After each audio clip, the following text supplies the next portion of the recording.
Hello everyone, my name is Strange, and I believe that people should know the truth.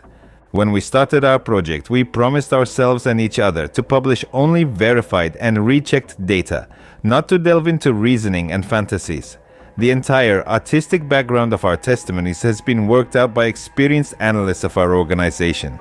But I want to describe the next specific case on my own because it stands out from the galaxy of all our published testimonies and evidence. I thought for a long time about what form to provide all the information I received, but decided to stick to the original. So, just yesterday, I received a voice message to my operational number, delivered using one of the messengers. Next, I will introduce you to the originals of 2 consecutive messages that arrived a few minutes apart. Message 1. The time is 5 a.m. I'm sorry, I do not know how to contact you, but I have specific information for you. My husband and I need protection. Message 2. The time is 5 a.m. and 4 minutes. I want to tell you a long story. I ask you to believe. We can provide evidence. My husband and I moved from the Russian Federation when the vague events began. I think you understand what I'm talking about.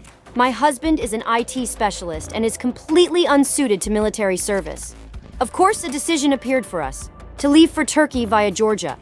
We left the Russian Federation via Verkhney Lars. But it doesn't matter. After moving, we had a long time to wash. My husband earned mere crumbs by programming to order. Besides, his laptop broke. I listened to the message I received and did not immediately understand what was going on. A long story about moving, wandering, asking for help. I already wanted to interrupt this whole tirade with my phrase, "We are not a fund for assistance to internally displaced persons." But the continuation of the message sent made me think, My husband and I can be told by accident, but now I understand that everything was planned, and they offered to participate in a pharmaceutical experiment. We used to hear about it. Well, that they recruit a group of people and test pharmaceuticals on them. We were also guaranteed security, and a very round sum. We would have enough for a laptop and rent a more or less decent apartment for a while. We agreed. The experiments were supposed to last a week, but in the end, it ended terribly. I do not know where to start. Are you ready to listen to me, or is it better to listen to my husband? I listened to the message several times, gave guarantees, verbally of course, and prepared to listen further. I don't know for what reason, but the reply message came only an hour later and already to another messenger. There was a feeling that the interlocutor on the other side was afraid of being followed. I offered to use a messenger with encoding via VPN and continue communication, which I was refused.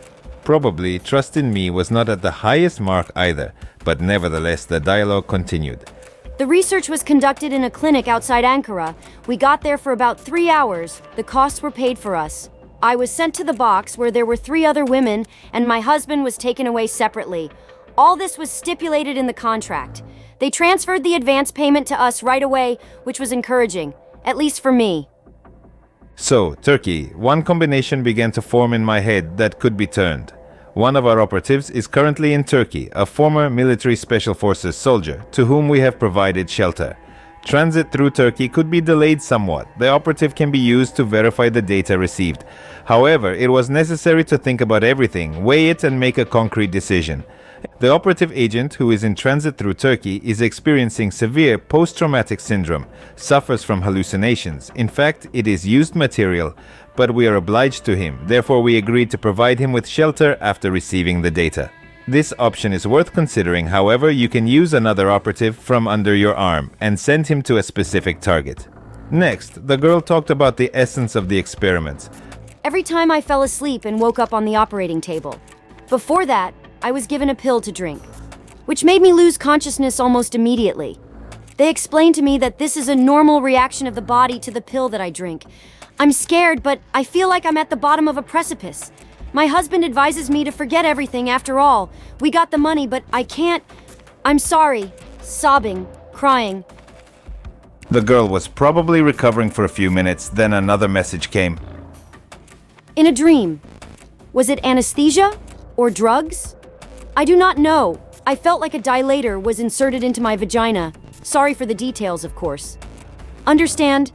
This feeling is familiar to every girl. And then I felt something rubbing against my uterus. Enters it and stays there. I tried to scream, but I couldn't. My body wouldn't obey me. I once told the doctor who observed our group about this, but he gave an unclear explanation that the drug can cause uterine spasms. I probably wanted to believe it myself and calm down, but now I understand it wasn't all a dream. Then the girl, her name was Katerina, stopped contacting me. She ignored my messages for several days and did not appear in the messenger herself. I did not have the data that would help me identify her and get in touch on my own, or send an operative to a specific point. And it's stupid to shine our agent. Understand that quite certain forces are working around us and against us. This whole story could turn out to be a duck to identify our operatives, me and my subordinates. The message arrived 4 days later in the evening. Sorry for the absence. When I think about it, I get hysterical. It's hard for me to talk about it. I'm sure they were experimenting on my genitals. I discussed this with my husband. He remembers that after waking up, they were also put into unconsciousness. His penis hurt a lot. The condition was depressed. But that's not all why I turned to you, as an expert on aliens. I saw them. Exactly them. As you described them. Gray humanoids or whatever else to call them. One day I woke up during the experiments. A humanoid face appeared above me. A real one. I even smelled it. It floated right above me. After that, I felt his fingers on my forehead, and a mental impulse. Sleep! I started to lose consciousness, feeling that there was some movement between my legs again. Sobbing. This has already been done specifically for our department. I got in touch with the transit operative, first found out his condition, and we discussed the action plan. I understood that the girl and her husband were in quite definite danger. Everything was on their face. An alien collaboration with a pharmaceutical company, which is supervised by the Turkish government, most likely under the auspices of the NATO bloc, and therefore the United States. All the people who were subjected to experiments and survived in the aftermath remained under total supervision. Usually people were left alive only so that the experiments could be continued in the future. I gave this girl certain guarantees. In principle, I could not do this. She decided to trust me, but her answer surprised me somewhat. I'm afraid to give you my contacts and location. I use a fake number issued to another person and use it to log into the messenger. I'm sorry. I do not know what to do. The familiar espionage mania began. Yes, it's brilliant. You'd think they wouldn't be able to get on their trail through this fake person. But it was felt that the girl was intimidated and knew much more than she was saying. Next is my job. I will find an opportunity to get to it through our operative. He is a professional in his field and will be able to find a needle in a haystack the size of an ocean, and finding a girl in Turkey is a trivial matter for him. I gave the appropriate order, and the result was already a week later. Information received from the operative. There is no doubt that a semi-legal laboratory for conducting experiments on living people operates on the territory of Turkey. Genetic alien technologies are being used, presumably. The genetic material of female and male organisms is being isolated. The goal is not yet clear, I continue to observe. I am preparing an implementation group. The woman and her husband were interviewed by me. A list of possible research orientation was compiled. I present it to you. 1. The study of the interaction of the human genotype with an alien one. The girl claims that there were representatives of different races among the subjects. 2. Perhaps the addition of alien embryos with subsequent extraction. The girl has a persistent feeling of manipulation in the uterus. She previously experienced an artificial termination of pregnancy. Says that the feelings are similar. 3. Extraction of semen from men. In addition, there is reason to believe that this laboratory is engaged in illegal transplantation and extraction of demanded internal organs. According to the victim's testimony, I can also conclude that we are dealing with a race of roids. Gray humanoids. We know the following from them. 1. Roids are not independent beings with intelligence.